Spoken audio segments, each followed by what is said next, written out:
It's great to have you with us from wherever you're tuning in from. For more information about Elevate Church or to contact us, head to our website elevatechurch.me and take us wherever you go by downloading our Elevate Church AU app. We hope this message inspires and helps you to take your next steps in your journey.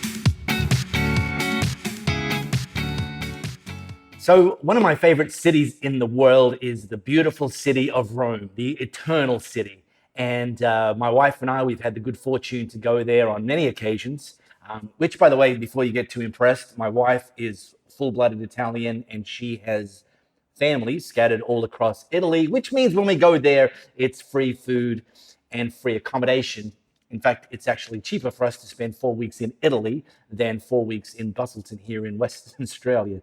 So anyway, but Rome is one of these great cities of the world that never disappoints, that when you go there, it's even better than you imagine. There's even more things to see and do than you even dreamt possible. And, you know, for me, when I walk around Rome, it's like my jaw is dragging on the floor and I'm just looking like, wow,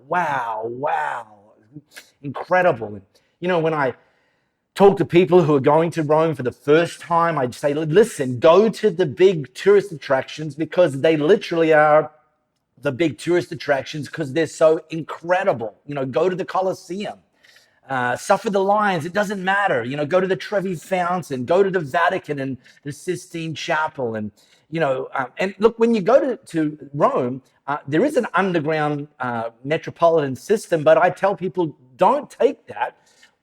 Stay above ground and walk everywhere because as you walk, you see just things you would miss if you were going from metropolitan stop to metropolitan stop. And one of the things to remember while you're walking around Rome is you actually are walking on literally the same streets that Roman citizens and political leaders and emperors and soldiers, etc., have been walking on for thousands of years. And in fact, Rome make a point in the city to use the same construction materials and methods to build the surface of the roads. You know, they call them San Pietrini, which we kind of translate cobblestones, but they're very unique to the city of Rome. There's no trucks pouring hot mix and just putting like concrete roads down. Anyway, one of the times that we were there, Louisa, my wife, and I were, here's a photo. We're standing next to this ark. It's called the Ark of Titus. And yep, as you can see, just in the background is the Colosseum. And what you can't see is to the side of that is the Roman Forum, where the Roman senators met, where Julius Caesar was assassinated. There's just alongside that, the first ever literal multi-story shopping center in the world, just near that. And the list goes on. So we were standing next to the Ark of Titus, just like plotting our next move, overwhelmed for choices. What shall we see next? Where shall we go next? When out of nowhere, coming down a side street, we heard, well, one guy say to his travel companion, "These frickin' stones." Like he was kind of over walking on the stones. And Louisa and I just looked at each other and look, to this day, which is kind of 20 years later, we still laugh about that. And actually we use that as a little joke, private joke between us. Whenever we find ourselves in a great situation and yet start to have or demonstrate a bad attitude, the other one will say, listen, these frickin' stones. Like, it's possible to be in a great place, a great situation, a great season of life, and yet still have a bad attitude. Now, I don't understand that guy travel halfway around the world complaining about the stones while you're 100 meters from the Colosseum. Okay, what an idiot. But I do understand the temptation to complain. You know, people didn't keep their word to you. There's a temptation to complain. You know, maybe you've been through some things there's a temptation to complain. Someone betrayed you, there's a temptation to complain. But here's one thing I've learned about complaining. It almost never makes things better and actually only makes you bitter. Now, last week we launched a brand new series called God Is, God Does. We're going to be teaching on 4 of the unique names that God revealed about himself that point to his nature and his character and therefore point to what he has done, what he does do, and what he can do in the future for you, in you, and through you. So last week we talked about one of the names that God revealed about himself, Jehovah Jireh, the Lord or the God who provides. And you can get that on our podcast. If you missed it, you can listen to that. You can actually download our app and the podcast's there. Or if you like, you can go to your favorite podcast app and search Elevate Church Perth, and you'll find that message in there as well. I highly recommend it. All right. While you're in scanning mode, how about you scan this flow code? It's going to take you to Exodus chapter 15. Last week we were in Genesis, the first book of the Bible. This week we're in Exodus, the second book of the Bible. And while you're scanning that, let me just give you the scene. We're going to drop into a slice of history where God had delivered the Israelites from centuries of slavery in Egypt. He'd actually led them out of Egypt up until a point where they were kind of jammed up against the Red Sea, looking like there was no way to cross. There's 1 million of them, men, women, children. The Egyptian army was now in pursuit to try and get them back. The Pharaoh had changed his mind. And God parted the Red Sea, allowed the 1 million Israelites to go through. And then just as the Egyptian army arrived, God caused the water to close in on them and sweep them away and eliminated the threat. And look, as you could probably imagine, right then, this sparked the Israelites to start singing God's praises in a new way. However, the next 3 days, they were continuing their journey through the desert. They didn't find any source of water. So now we find them, and we're going to drop into where they had been moving through the desert for 3 days, in the desert for 3 days without water, but they finally now come across water, an oasis of water. And the author describes it this way: when they came to the oasis of Marah, the water was too bitter to drink. So they called the place Marah, which means bitter. 3 days without water, well, anywhere probably is kind of a problem, but 3 days without water in the desert is a big problem. So, fair to say the Israelites were now facing a literal emergency. Well, what did they do? Well, then the people complained.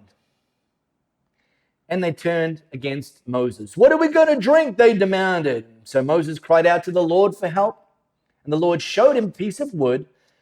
Moses threw it into the water, and this made the water good to drink. Now, I want to unpack a few things from just this slice of history.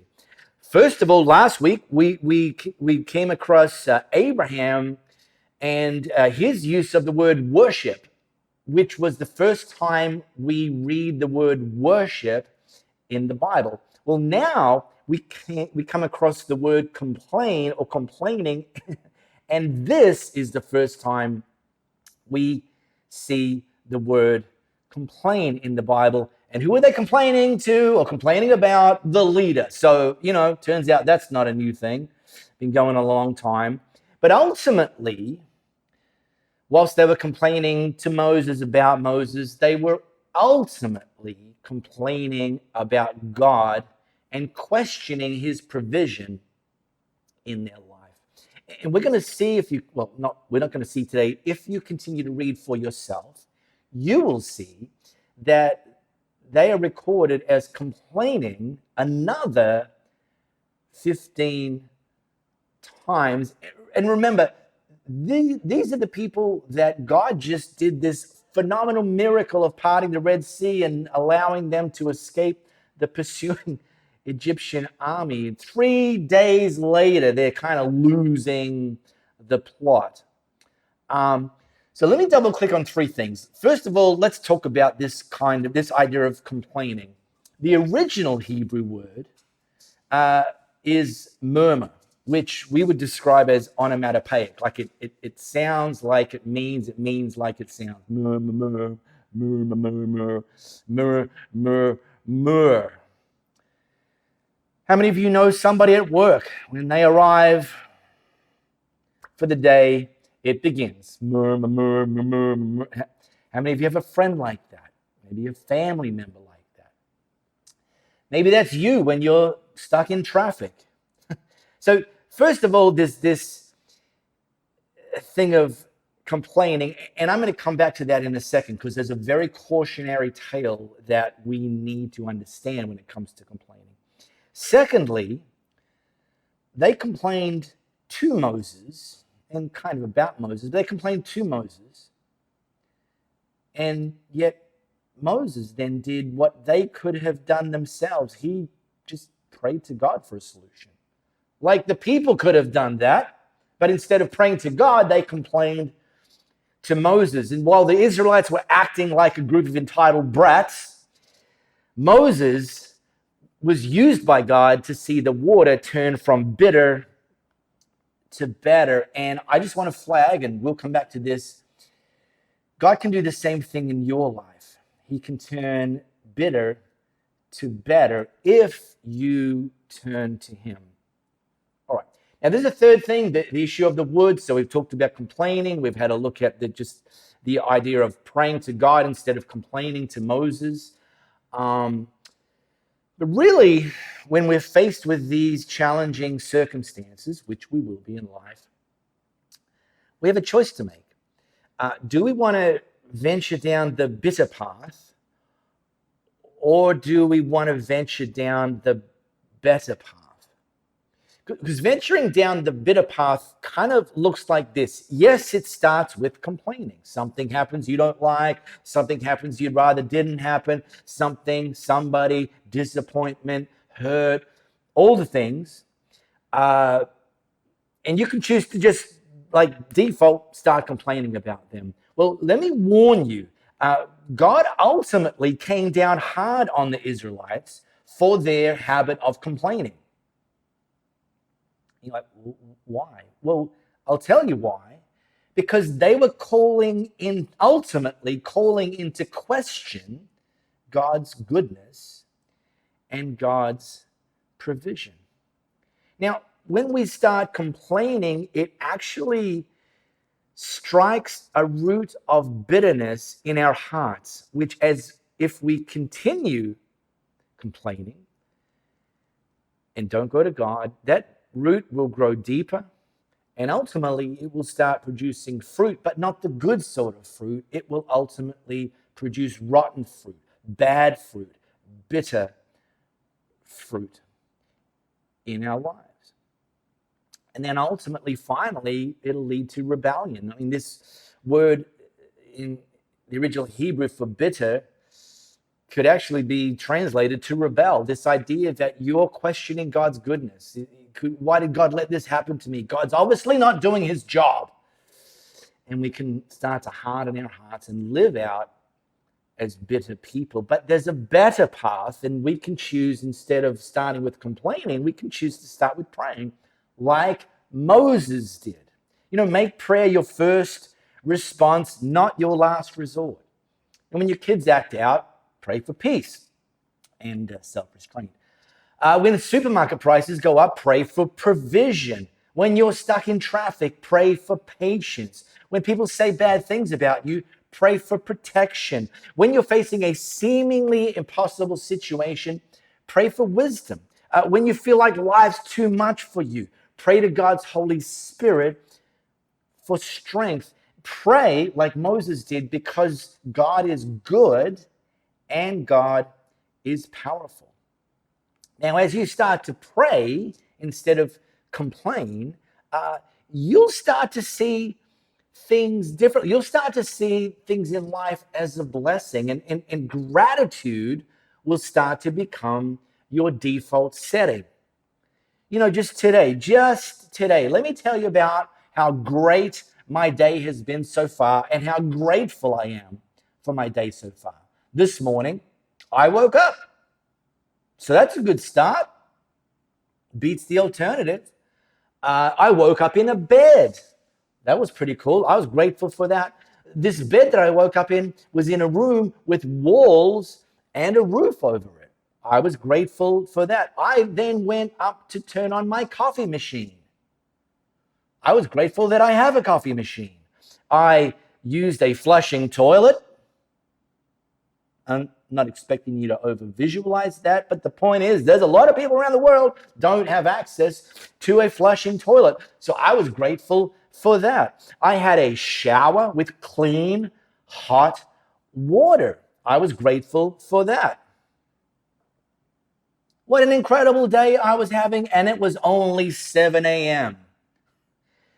My point is, when we start to look at things with gratitude, look at things that we might have gotten the habit of taking for granted, gratitude becomes our default setting, and we will start to live whole. We will start to live better, not bitter. Our personality type, what we become known for, our countenance becomes better, not bitter. Now, just quickly, the third thing in this little slice started with the Israelites complaining to Moses, Moses praying to God. The third thing was this piece of wood. And I just don't want you to miss this. The same Hebrew word that's used there for wood is the same Greek word that's used in the New Testament to describe the cross of Jesus.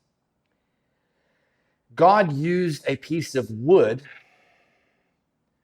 that Moses held onto to turn the water from bitter to better. He used a piece of wood that Jesus carried up a hill and was ultimately nailed to make it possible for your life and my life to be free from the bitterness of sin and death and to experience the better of grace, mercy, forgiveness, and freedom.